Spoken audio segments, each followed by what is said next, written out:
realizing it. Let's begin. Chapter 11. Chewing Gum in Singapore.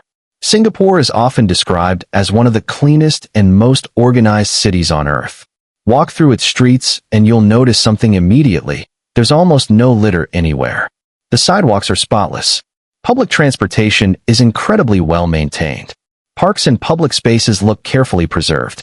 But achieving that level of cleanliness required strict policies. In the late 20th century, chewing gum became a surprisingly serious issue in the city. Gum stuck to sidewalks. Gum pressed into elevator buttons. Gum left on train seats and public benches. Over time, it became more than just a small nuisance.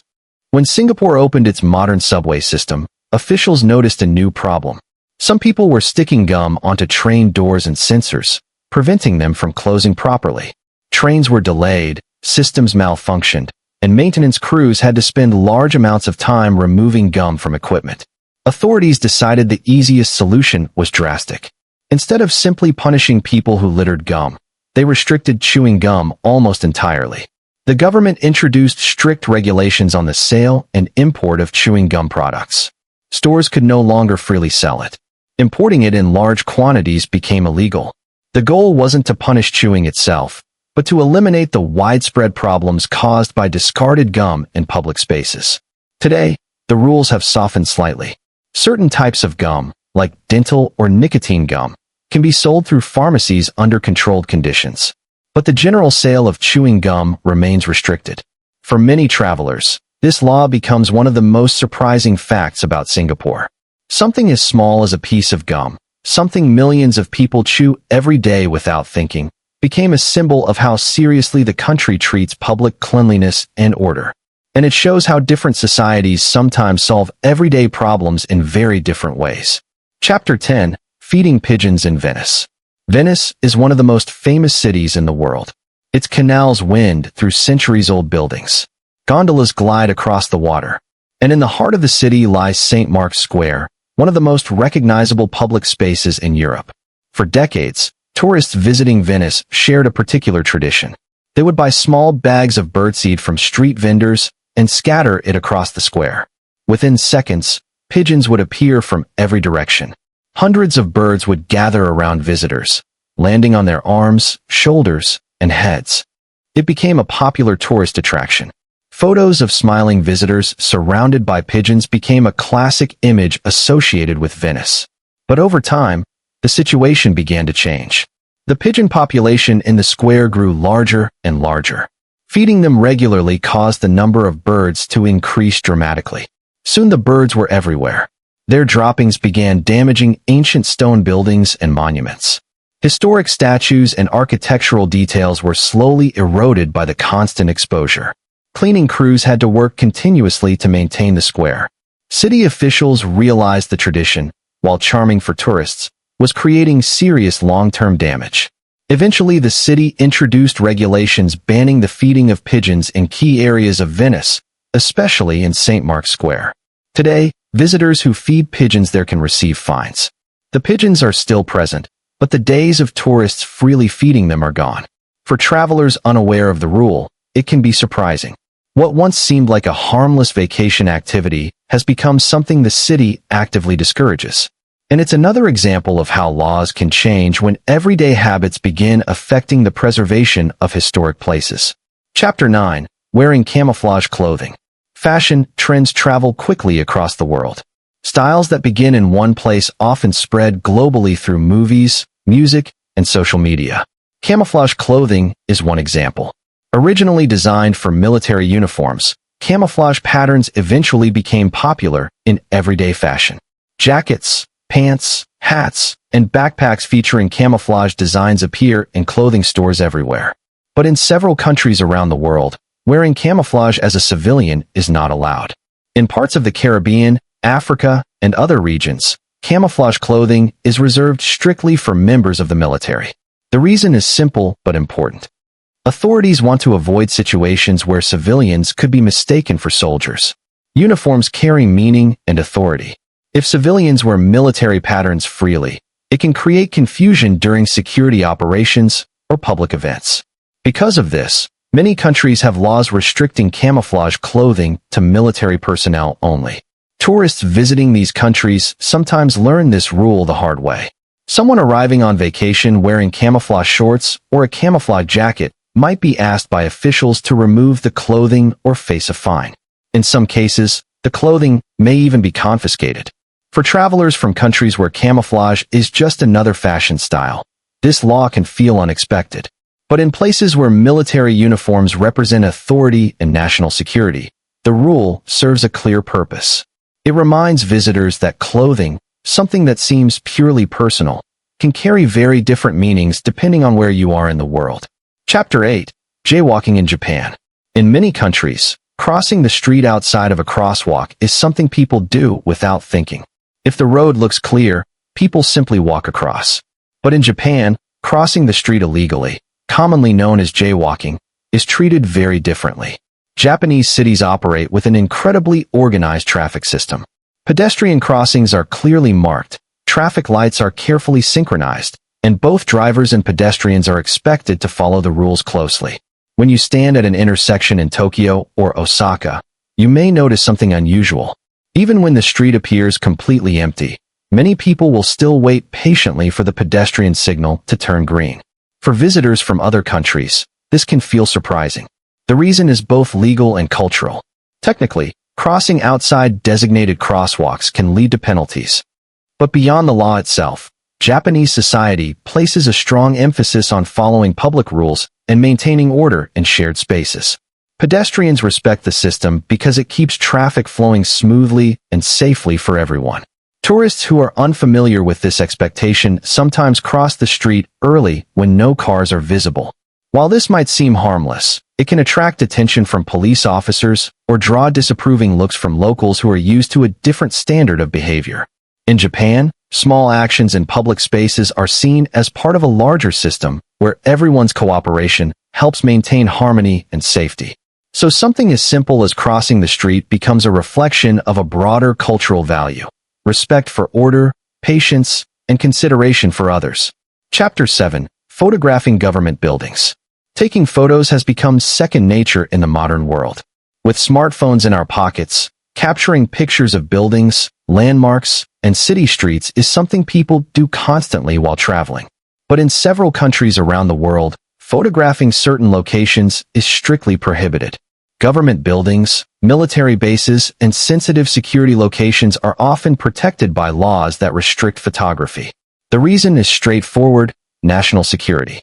Photographs of infrastructure, security checkpoints, or military installations could potentially reveal information about layouts, security systems, or personnel locations. Because of this, authorities in many countries place clear restrictions on photography in specific areas. Visitors might see signs warning that photography is not allowed. In other places, security personnel may approach anyone seen taking pictures near restricted sites. Tourists who ignore these rules sometimes face serious consequences. Cameras or phones may be confiscated temporarily, and individuals may be questioned by authorities. Most of the time, the situation is resolved quickly once it becomes clear that the person was simply unaware of the rule.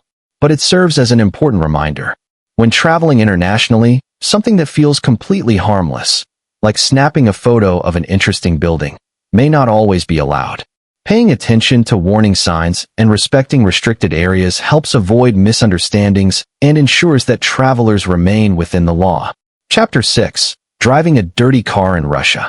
Russia is known for its long winters, snowy roads, and muddy conditions. In many regions, vehicles quickly become covered in dirt, slush, and road grime. But there is a surprising rule that many drivers may not expect. Driving a car with a dirty license plate can result in a fine. The key issue isn't the dirt itself, it's visibility. Authorities require that license plates remain clearly readable at all times. If mud, snow, or dust covers the numbers to the point where they cannot be easily identified, drivers can be penalized. This rule exists for practical reasons. License plates play an important role in traffic monitoring systems, toll roads, and law enforcement. Cameras that track vehicles rely on clear identification numbers. If a plate is completely obscured by dirt, it becomes difficult to identify the vehicle when necessary. In cities where winter weather constantly coats cars with snow and slush, Drivers are expected to occasionally wipe their plates clean before continuing their journey. For travelers renting vehicles in Russia, this can be a surprising requirement. While many countries tolerate dirty cars during harsh weather, Russian traffic rules place clear responsibility on drivers to keep their plates visible. It's a small detail, but one that reflects how traffic systems rely on accurate identification to function properly.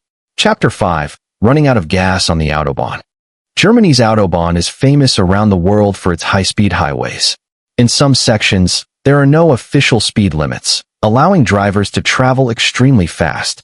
But with that freedom comes strict responsibility. One surprising rule on the Autobahn is that running out of fuel is illegal. Stopping on the highway is extremely dangerous because vehicles may be approaching at very high speeds. If a car suddenly stops on the side of the road due to an empty fuel tank, it creates a serious safety risk.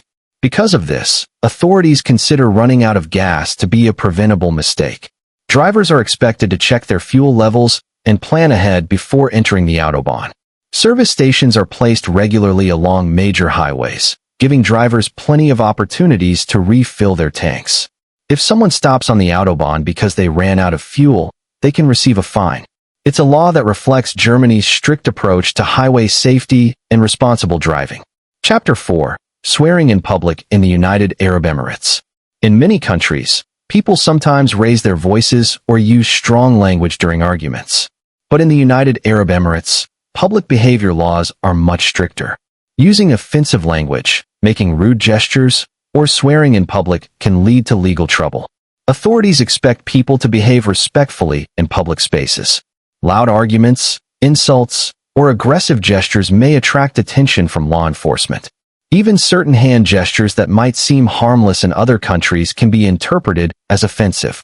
For visitors, this rule highlights the importance of understanding local cultural expectations. Being respectful and careful with language in public places is not just polite in the UAE, it can also help avoid serious consequences. Chapter 3.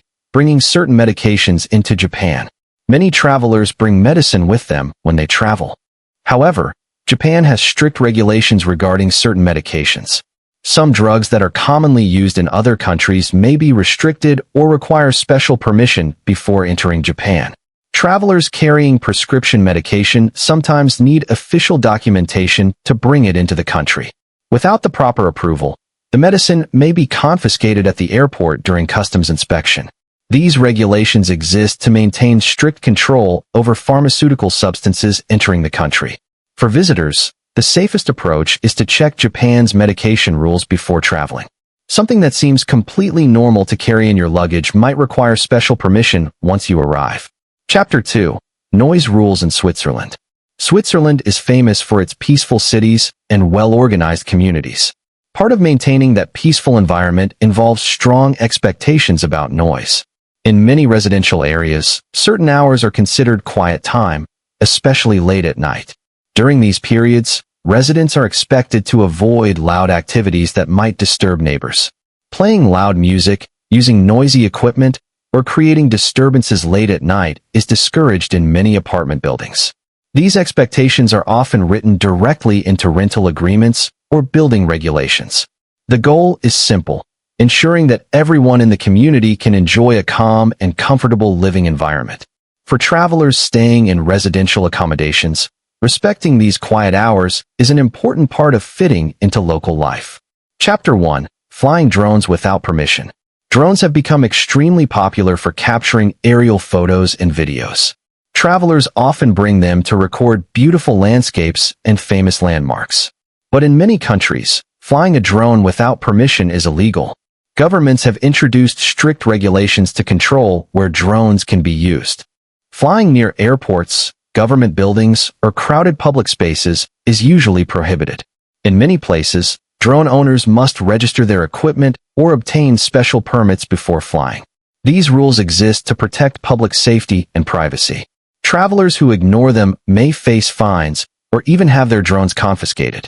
Before flying a drone in another country, it's always important to check the local regulations first, because something that feels like a fun hobby in one place might be strictly controlled somewhere else. We will meet again.